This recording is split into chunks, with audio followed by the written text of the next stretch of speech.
Welcome to ETF Leaders, powered by the New York Stock Exchange. Joining me today is Bobbi Ivanova. She is the AVP of Business Development at Simplify Asset Management. Bobbi, great to see you. Thanks for joining me. Well, thank you so much for having me. So, Bobbi, with today's market volatility, how can investors best manage their risk? All right, well, great. Well, so risk mitigation is very important in anyone's portfolio. And there's a lot of options out there of how you can protect against tails.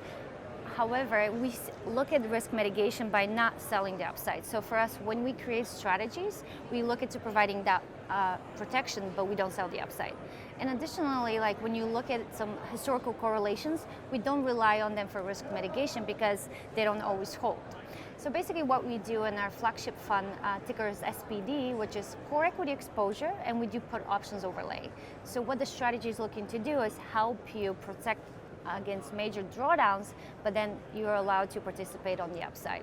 It's kind of the beautiful thing about convexity of that uneven payout in your favor, which is the way we do it. Okay. All right, now tell me, what are you hearing from institutions, advisors, retail right now? Yeah, so a lot of uncertainty and people are worried about what's been happening in the markets. We've seen equity and fixed income both go down, which is unfortunate for the 60-40 portfolio, which has suffered a lot.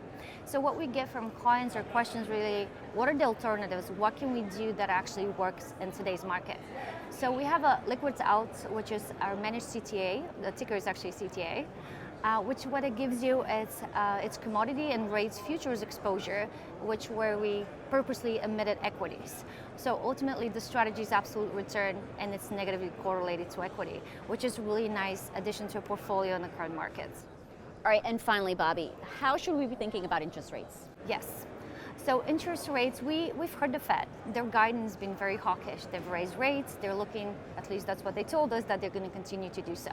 So we think clients should protect portfolios against rising interest rates. So what we have at Simplify, we have our fund PFEX, which is our interest rate hedge, which is a long-dated option giving investor access to that institutional product within the ETF wrapper, which is direct rate hedge against the rise in the long-term rates, which is a great way to hedge portfolios within not only fixed income, but then also growth equity, which are sensitive to rates increases as well. Okay. All right, well, Bobbi, wonderful to talk with you. And that's ETF Leaders, powered by the New York Stock Exchange.